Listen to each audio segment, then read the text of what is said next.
Le président de la République, Alassane Ouattara, est au Gabon depuis cet après-midi. Le chef de l'État va prendre part à une rencontre internationale sur le développement de l'Afrique, le New York Forum Africa.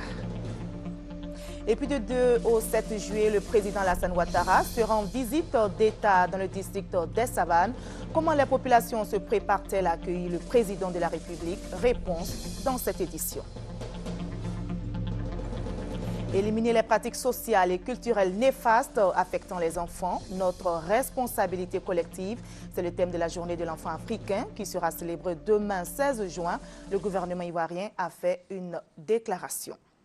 Au sommaire également de cette édition, la page culture, comme c'est le cas chaque samedi. Notre invité est le ministre de la Culture et du Tourisme du Burkina Faso. Nous parlerons avec lui du cinéma africain, précisément du projet de coproduction cinématographique entre la Côte d'Ivoire et le Burkina Faso. Bonsoir à tous. Merci de choisir le journal de RTI 1 pour vous informer. On commence au Gabon, où le président de la République, Alassane Ouattara, est en visite depuis cet après-midi. Le chef de l'État va prendre part à une rencontre internationale sur le développement de l'Afrique, le New York Forum Africa. Arrivé à l'aéroport Léon Mba de Libreville, le président ivoirien a été accueilli à sa descente d'avion par son homologue gabonais Ali Bongo Ondimba et les autorités politiques et administratives. La communauté ivoirienne du Gabon s'est fortement mobilisée pour réserver un accueil enthousiaste au président Alassane Ouattara. À l'occasion de ce forum, sachez que le chef de l'État prononcera un discours sur le thème « Le chemin à suivre par l'Afrique pour l'Afrique ». Par ailleurs, le lundi, il assistera à la cérémonie de baptême et de sortie de la 12e promotion des officiers de l'école d'état-major de Libreville, dont il est le parrain. Le président de la République a fait une déclaration à son arrivée à l'aéroport au Gabon. Je vous propose de l'écouter. C'est au micro de notre envoyé spécial, Awa Touré.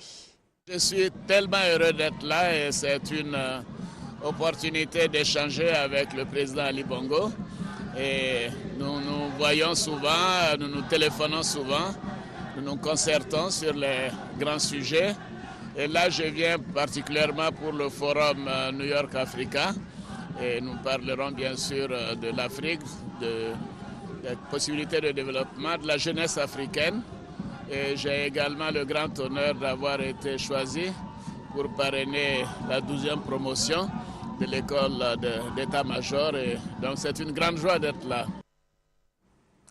10 000 logements, c'est ce que veut réaliser le groupe marocain Adoua, premier opérateur immobilier coté à la bourse de Casablanca au Maroc. Une convention a été signée entre ce groupe et l'État de Côte d'Ivoire, ici à Abidjan, à la primature. Le reportage de Lassina Ouattara.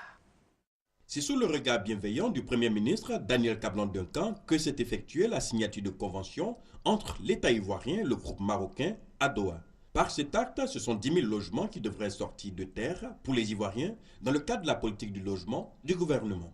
Donc nous sommes engagés avec M. le Premier ministre de lancer notre programme sur la base de 10 000 logements.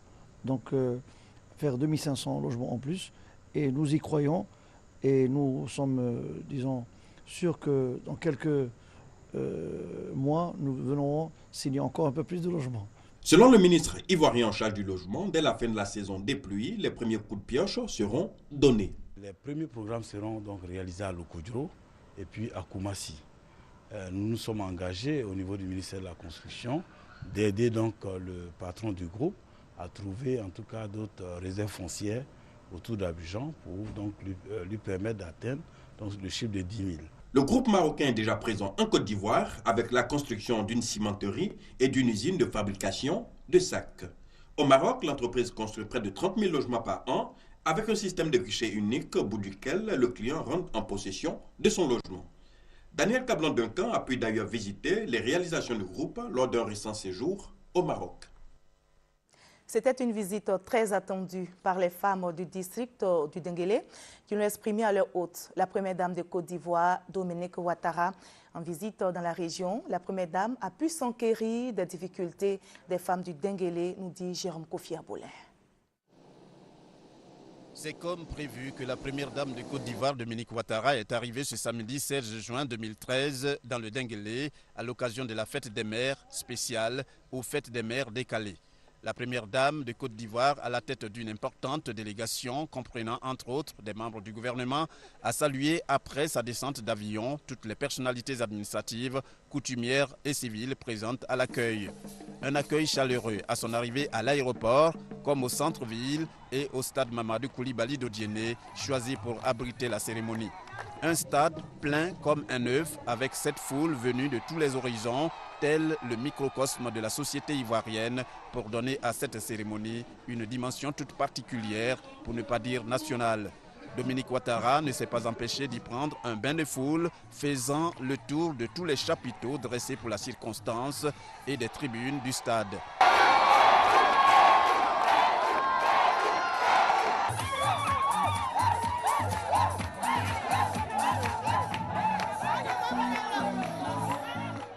Au stade Mamadou Koulibaly, c'est d'abord les allocutions.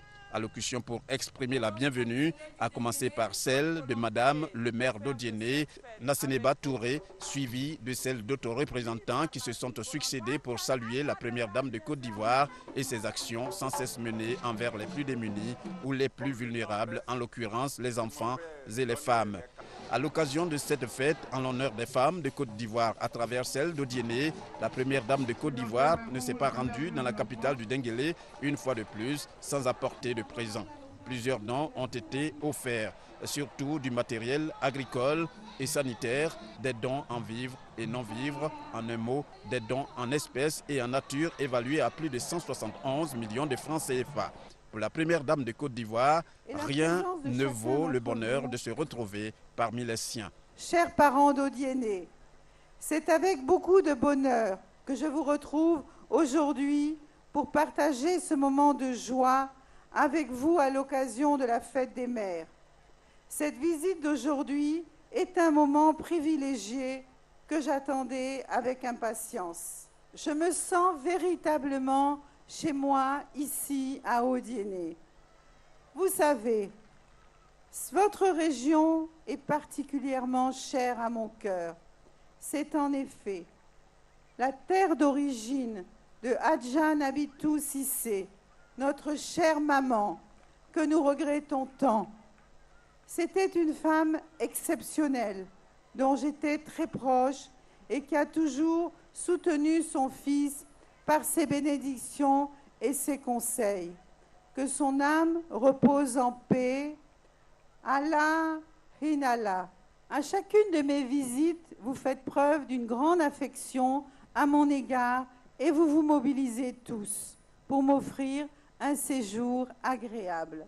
Cette fois encore, vous êtes venus de toute la région et la présence de chacun d'entre vous me fait chaud au cœur. La première dame de Côte d'Ivoire a par ailleurs remercié toutes les personnalités présentes ainsi que plusieurs cadres de la région pour avoir contribué de par leur présence à la réussite de cette fête. Une fête qui a permis à tout le monde de chanter et danser, y compris la première dame qui n'a pas manqué de faire un clin d'œil aux hommes célébrés ce dimanche 17 juin 2013. Je vous l'annonçais en début de journal, du 2 au 7 juillet, le président Alassane Ouattara sera en visite d'État dans le district des Savanes. Comment les populations se préparent-elles à accueillir le chef de l'État? Réponse avec Léon Pro. À 15 jours de la visite d'État du président Alassane Ouattara dans le district des Savanes au nord de la Côte d'Ivoire, la région du Tchologo prête à accueillir son fils. Cette assurance se dégage du bilan des préparatifs de cette visite d'État présentée au cadre du Tchologo. Le corps préfectoral se réjouit du bon état d'avancement des travaux de réhabilitation ou de création d'infrastructures pour répondre en partie aux attentes des populations des 3 départements, Perkessédougou, Kong et Ouangolo-Dougou. Le problème crucial au niveau de Ouangolo-Dougou a toujours été le problème d'adduction d'eau en eau potable. À ce sujet, déjà, je pense qu'un travail a été fait. Le bitumage de 7 à 8 km, les travaux de réhabilitation du réseau d'eau, du réseau d'électricité, des travaux de desserte pour faciliter la communication entre les chefs-lieux et l'arrière-pays. Les délais qui nous ont été communiqués, Kong sera prêt pour accueillir son fils. Le Tchologo est prêt à plus de 75% déjà. Et je peux dire que d'ici le 25 du mois, tout sera fin prêt. Sur la lenteur dans l'exécution de certains travaux, le président de l'Assemblée nationale, lui-même cadre du Tchologo, a attiré l'attention des cadres et autorités administratives de la région. Pour Guillaume Soro, tout doit être mis en œuvre pour le succès dans la première visite d'État du président de la République dans sa région d'origine.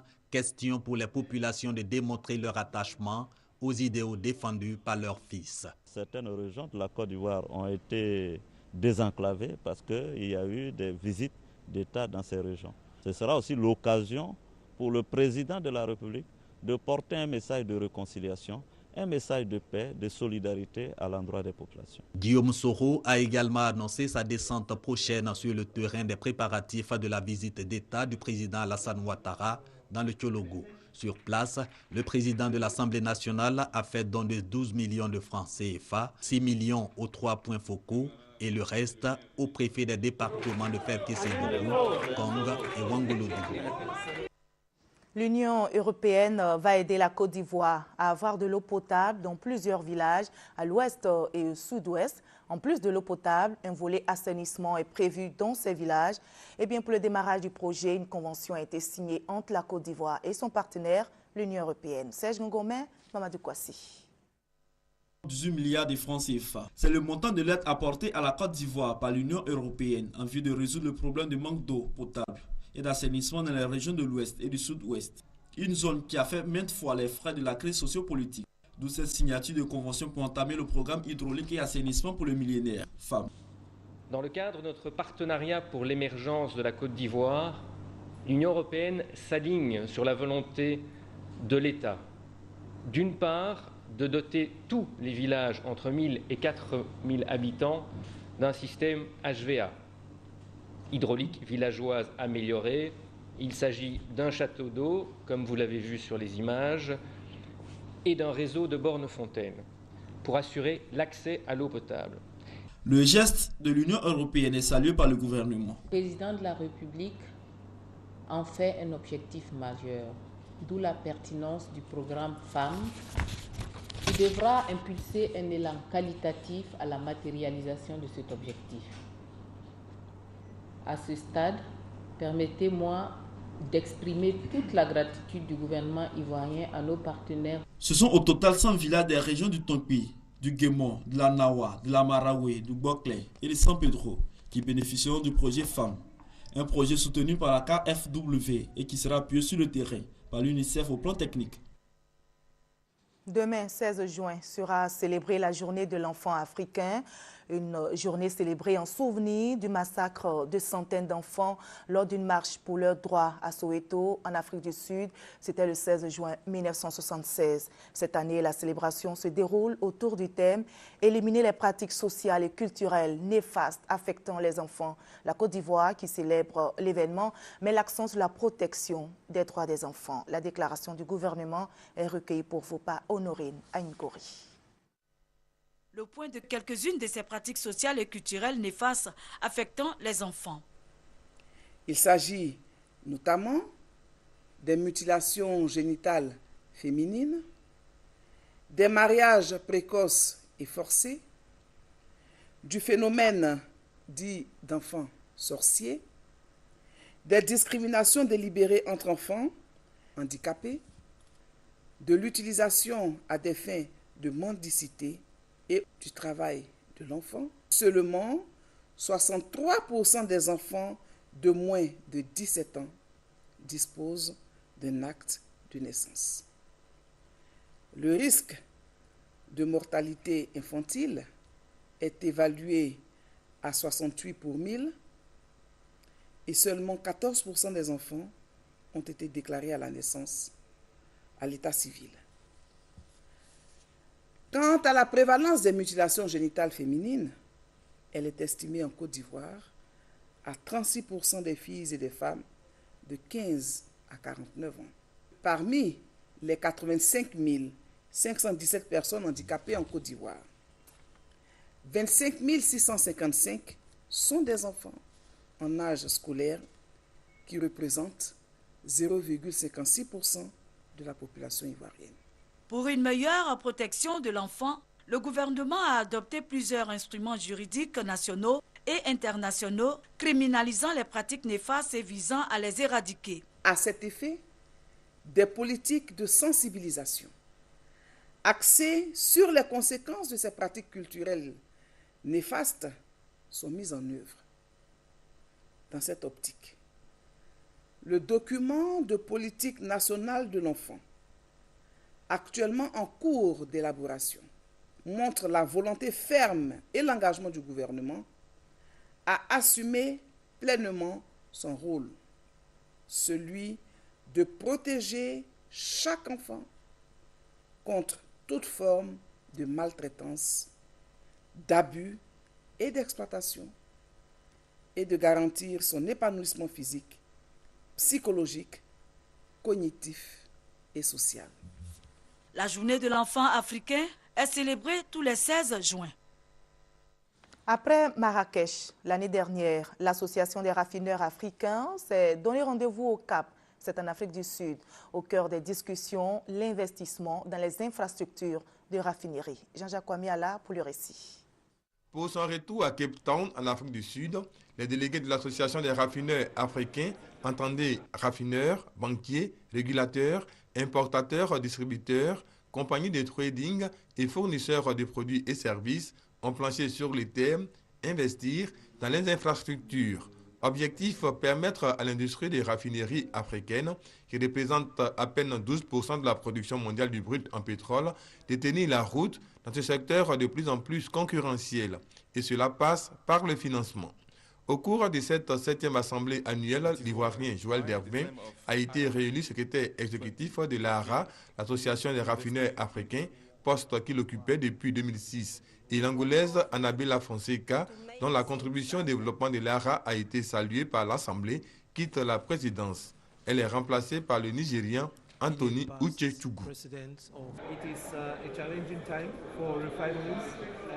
Les priorités pour nous en Afrique, c'est d'avoir un rendement efficace, revoir au rabais les coûts de nos productions, avoir des projets fiables, mais aussi des projets qui introduisent une valeur ajoutée afin que la rentabilité puisse s'accroître. C'est cette mission que je veux accomplir à la tête de l'Association des raffineurs africains. Créée en 2006, l'ARA compte une trentaine des 44 raffineries du continent africain. Pour 2014, les 400 participants se sont donné rendez-vous en mars à Marrakech au Maroc pour la 8e édition de la semaine du raffineur africain. Fondements, limites et attributs du chef traditionnel. Comment les comprendre pour une meilleure gouvernance locale? Cette question a été débattue au cours d'un séminaire qui a réuni plusieurs chefs traditionnels dans la région de Gbeke. Ouattara Walter, Kouadekwame Jean de Dieu. Face aux nombreux litiges et à l'incompréhension des limites et de la gestion des attributs de chefs traditionnels, le préfet du département de Kouto, Kwame Bikalou, a initié un séminaire départemental sur la chefferie traditionnelle. Ce séminaire a réuni plusieurs forces vives du département. Les fondements de la chefferie traditionnelle, un pays sénoufo mode de désignation, les conditions de renforcement de l'autorité du chef de village et le rôle de l'administration en cas de blocage dans la désignation d'un chef de village. Tels étaient les intitulés des 3 ateliers. Les participants ont mené des réflexions sur la chefferie traditionnelle. Le préfet du département de Didievi, Dossan René Kouakou, et Traoré Dossaoua, professeur titulaire de botanique et biologie végétale, respectivement, conférencier et président du comité scientifique de ce séminaire, ont expliqué l'importance du rôle que doit jouer la chefferie traditionnelle dans la société actuelle. Ainsi, le séminaire a retenu 4 recommandations qui sont entre autres la réalisation de l'arbre généalogique du chef de village, la délimitation des terres. Le parrain du séminaire, le ministre Koné Nabanye Bruno, a salué le travail abattu et l'esprit de cohésion qui a prévalu. C'est faire en sorte que l'administration ait la meilleure articulation possible avec nos autorités coutumières. Et il est important pour cela de savoir quelles sont les responsabilités des uns et des autres. La chefferie traditionnelle et gouvernante actuelle, tel était le thème central de ce séminaire tenu à la mairie de Kouto. Et en sport, la Côte d'Ivoire a remporté ce samedi le titre de champion du monde francophone à l'issue de la compétition qui s'est déroulée au Vietnam. La Côte d'Ivoire a obtenu 3 médailles d'or, une médaille d'argent et 2 médailles de bronze. C'est certain, l'Afrobasket aura bel et bien lieu à Abidjan dans le mois d'août. La dernière visite des experts de la Fédération au Palais des Sports de Treichville est concluante, nous dit Daniel Kouebi-Koualou. Plus de doute, l'Afrobasket, le championnat d'Afrique des nations masculines 2013 de basketball aura bel et bien lieu à Abidjan du 20 au 31 août prochain. C'est ce qui ressort de la visite des experts de FIBA ce vendredi 14 juin 2013. Présidée par Fodé Amara Kondé, président de la commission des compétitions, cette visite avait pour but d'inspecter et d'évaluer les travaux d'aménagement du palais et du hall des sports de Treichville devant accueillir la 27e édition de l'Afrobasket Abidjan 2013. Bravo à l'organisation, honnêtement. Je suis épaté, surpris de ce élan qui est amorcé par l'organisation et tout ce que j'ai vu là. Je ne m'attendais pas. Je peux dire que la 27e édition de l'Afrobasket aura bel et bien lieu en Côte d'Ivoire. Depuis la dernière visite des experts de FIBA le 15 mai dernier, on note avec beaucoup de satisfaction l'évolution rapide des travaux conformes aux normes FIBA. Reste maintenant le paiement des droits à FIBA qui s'élève à 1 milliard de francs CFA. Nous avons exigé que le financement suive et il faut que les engagements financiers de la Côte d'Ivoire soient tenus aussi. C'est important d'ici le 15. Tout en remerciant l'implication personnelle du ministre de la Promotion de la Jeunesse, des Sports et Loisirs, Alain Lebognon, et les autorités ivoiriennes, le président de COCAN, Fofana Bouaka Sidiki, a souhaité que les travaux de réhabilitation en cours gardent le cap, afin que la satisfaction des experts soit renouvelée le 15 juillet prochain, lors de la réception des infrastructures par FIBA Afrique. On ouvre maintenant le chapitre culture de cette édition et je vous invite à la dédicace du livre intitulé « Notre histoire » avec Laurent Gbagbo. C'est un livre écrit par le journaliste Alafé Wakili. C'est un appel à la réconciliation, nous dit Serge Gongomé, Honorina Nkori. Notre histoire avec Laurent Gbagbo. C'est le support trouvé par Alafé Wakili pour appeler les Ivoiriens à la réconciliation. Le livre retrace les fréquentations des uns et des autres avec l'ex-chef d'État et les contradictions entre ce dernier et ses Ivoiriens. L'auteur lui-même ayant connu la prison sous l'ex-régime à cause de ses opinions. Pour lui, le nom Laurent Gbagbo ne doit pas être un tabou. Les Ivoiriens doivent se fréquenter, quel que soit leur bord politique. Un passage obligatoire pour arriver à la réconciliation. L'artiste Bomou Mamadou, qui a entonné des chants poétiques sur des passages du livre, en témoigne. Cette cérémonie de dédicace a offert un beau tableau de réconciliation aux Ivoiriens. Amani Nguessan Michel, ex-ministre de la Défense sous Laurent Gbagbo, et le ministre Cissé Bakongo de l'actuel régime acceptent de s'asseoir à la même table et de se serrer la main avec un sourire d'espoir.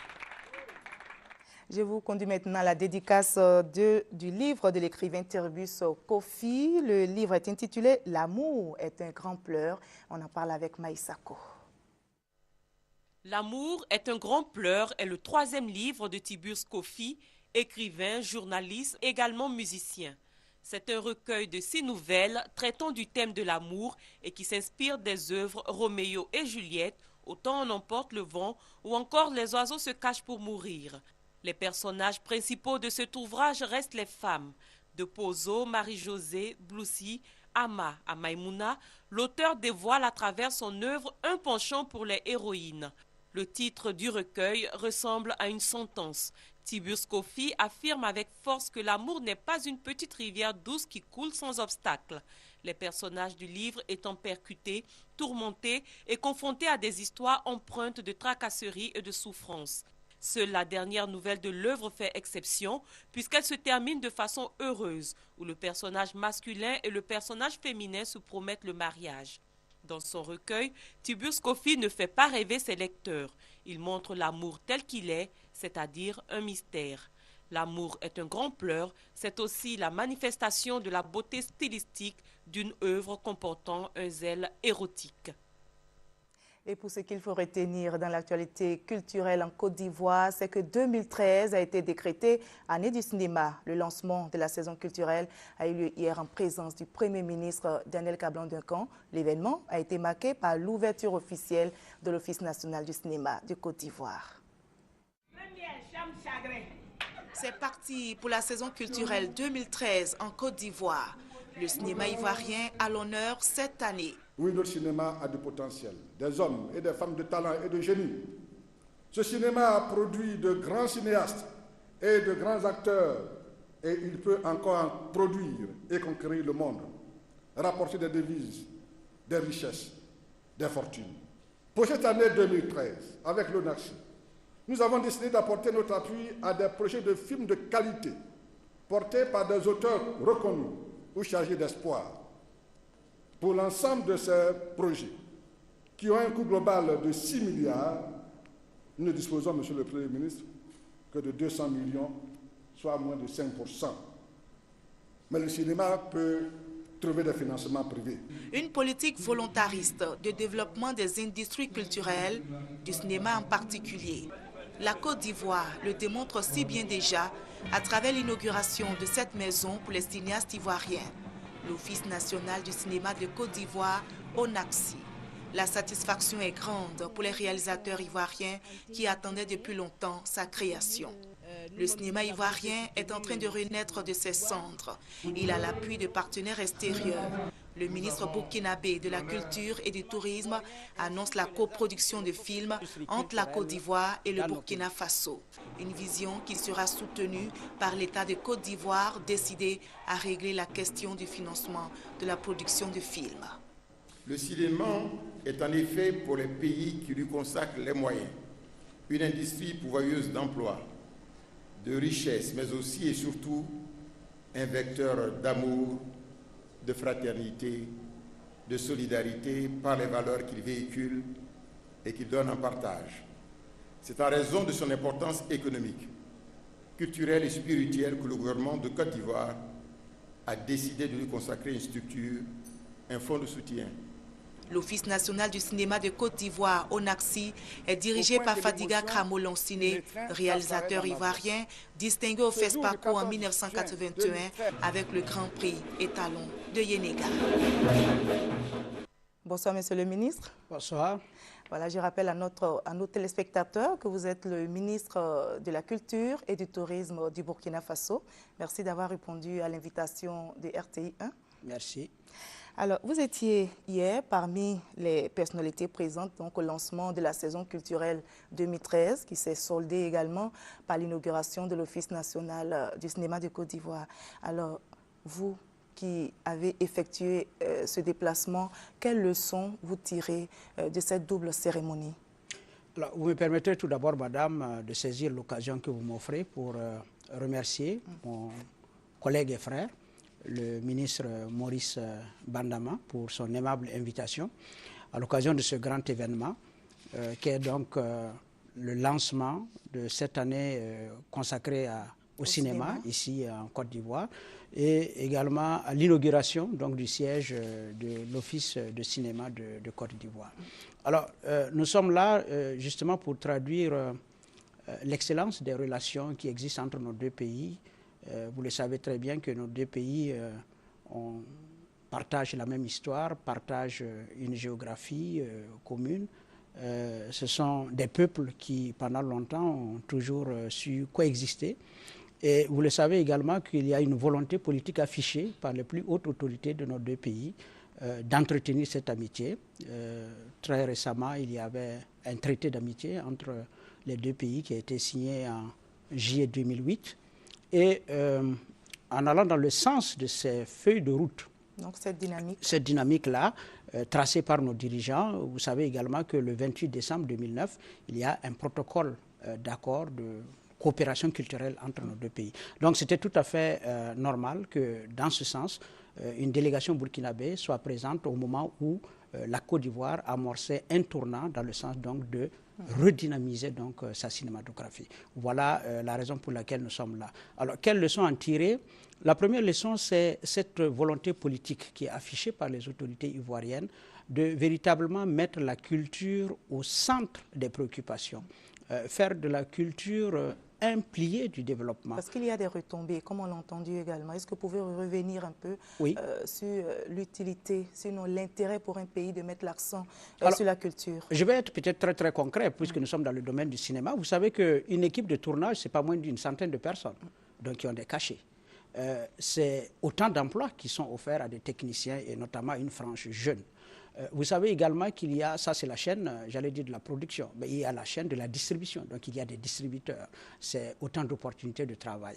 Vous avez le volet exploitation, voire diffusion, c'est-à-dire la gestion des salles qui emploie du personnel. Et vous avez également toute une microéconomie qui se déroule autour d'une salle de cinéma. Cela va du cireur de chaussures au parqueur, à la vendeuse d'orange, au vendeur de café, donc, etc. Comme des fois le cinéma contribue à l'essor économique de Exactement. pays. Voilà, donc c'est très important parce que vous voyez des exemples un peu ailleurs. Si vous voyez l'exemple de Bombay, vous voyez l'exemple d'Hollywood, et plus proche de nous, il y a Nollywood au Nigeria, qui prouve que véritablement, mieux structuré, mieux organisé, c'est un secteur véritablement porteur et qui peut véritablement contribuer au produit intérieur brut de nos pays. Mais malheureusement, est-ce que ce cinéma-là, malgré l'utilité dont vous venez de parler, il est perçu comme ça par nos gouvernants?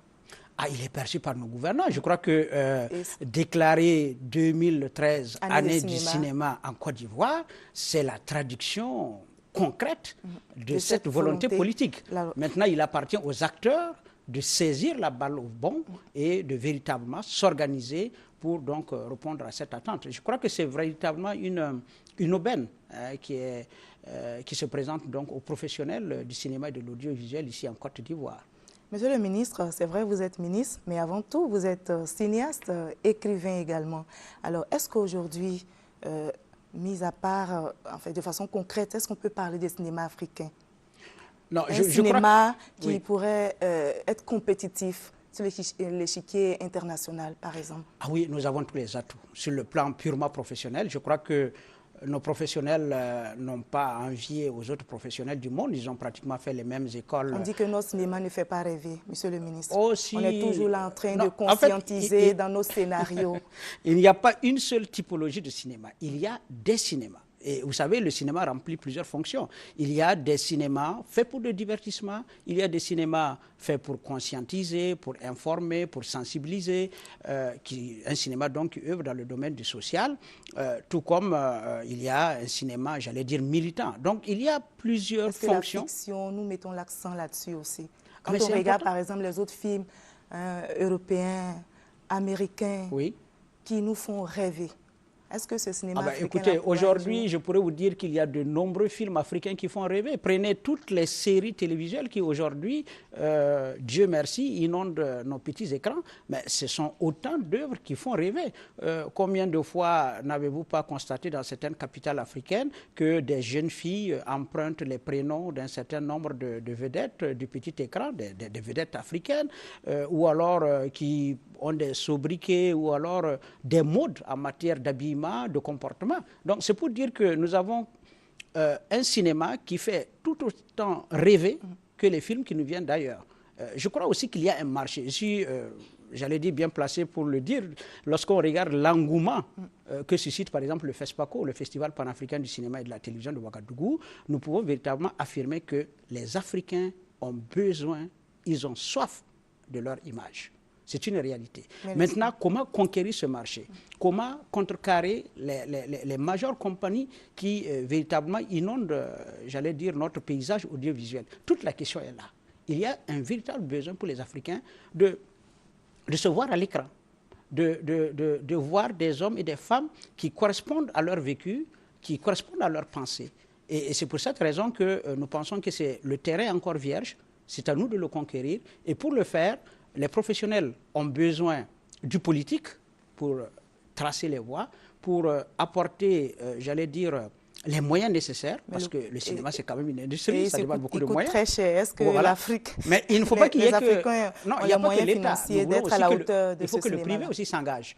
Voilà, il n'y a pas que l'État. Je dois dire d'ailleurs que c'est grâce à l'État que ce cinéma existe, parce qu'à partir des années de l'indépendance jusqu'aux années 90, 95, c'est véritablement grâce aux États africains que le cinéma a existé. Parce que comme vous le savez, l'État a favorisé la formation des professionnels en les envoyant dans des écoles grâce à des bourses d'études. Et c'est vrai, à leur retour, beaucoup ont travaillé dans nos jeunes télévisions qui à l'époque étaient donc à leur début, mais après ce sont ceux-là qui ont véritablement produit les premières œuvres. Aujourd'hui, il y a le privé qui s'implique de plus en plus, mais c'est vrai que c'est assez timide. Ce que nous souhaitons, c'est que le privé s'y engage parce qu'on peut faire du business dans le domaine du cinéma. C'est une véritable industrie. C'est vrai que ça a une fonction culturelle que nous ne pouvons pas occulter. Et nous souhaitons que cette fonction-là ne soit pas occultée, qu'il n'y ait pas... Quand vous parlez de fonctions culturelles. Fonction culturelle, c'est la valorisation. Adaptée à l'Afrique, par exemple. Oui. C'est la valorisation de nos savoir-faire, de notre culture, de nos valeurs. De nos valeurs. Ça, c'est très important. Et qui nous distinguera même des autres cinémas. On n'a pas à s'en offusquer. Exactement. Alors, Monsieur le ministre, revenons à la Côte d'Ivoire et au Burkina Faso, deux pays frères qui ont même décidé de faire la coproduction. Quels seront les grands axes de cette coproduction? Alors, cette coproduction est consignée dans le protocole d'accord sur le plan culturel que j'évoquais tout à l'heure, donc signé en 2009, qui veut dire quoi? Exactement ceci. Dans le domaine donc du cinéma et de l'audiovisuel, premièrement, faire en sorte que les œuvres puissent circuler dans les deux espaces, c'est-à-dire dans les deux pays. Permettre également l'échange des professionnels, favoriser la production, c'est-à-dire qu'il n'y a pas de raison qu'un producteur burkinabé ne puisse pas produire un film ivoirien et vice-versa. Et que même des acteurs ivoiriens puissent se retrouver au niveau du Burkina pour tourner des films. Exactement. Alors, promouvoir aussi l'exploitation. Donc, favoriser au niveau des salles de cinéma la circulation des films des deux pays de manière réciproque. Il en est de même en ce qui concerne la formation. Permettre donc des échanges de stagiaires entre nos deux pays, parce qu'au jour d'aujourd'hui, je crois qu'il n'est pas nécessaire pour un pays donné, comme je le disais, de réinventer le fil à couper le beurre. C'est-à-dire que les Burkinabés peuvent s'inspirer des expériences réussies en Côte d'Ivoire, tout comme les Ivoiriens peuvent s'inspirer des expériences réussies au Burkina Faso. Alors, donc, ensuite, il y a aussi la coopération dans le domaine de la protection des œuvres en matière de droits d'auteur. Et là, l'accord le stipule si bien, parce qu'une œuvre ivoirienne qui serait...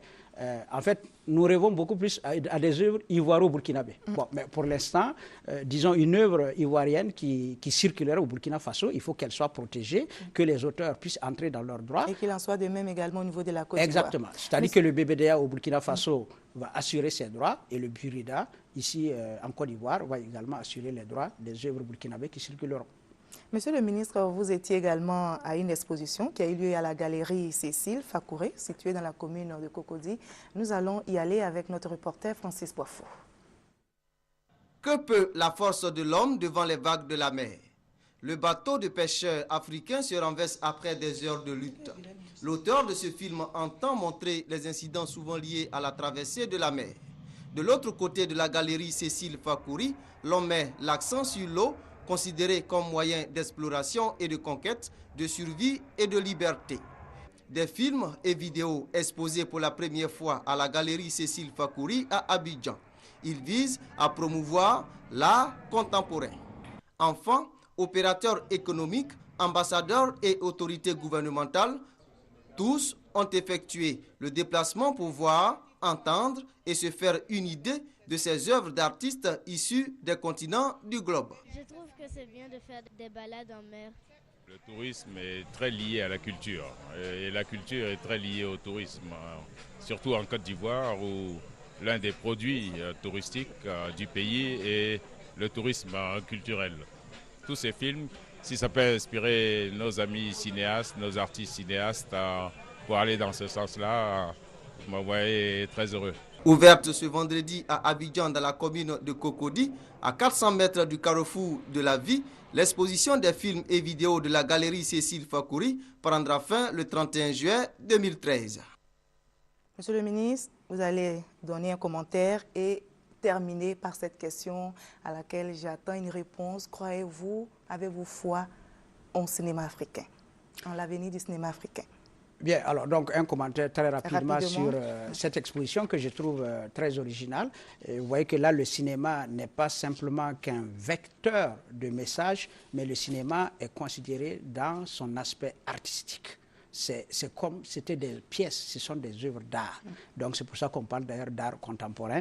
Et il est important que les vidéastes ou même les cinéastes, pour utiliser une autre expression, africains, puissent effectivement se saisir de cette opportunité. Voilà.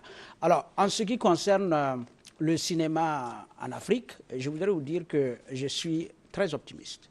Je suis très optimiste parce que c'est un secteur en devenir.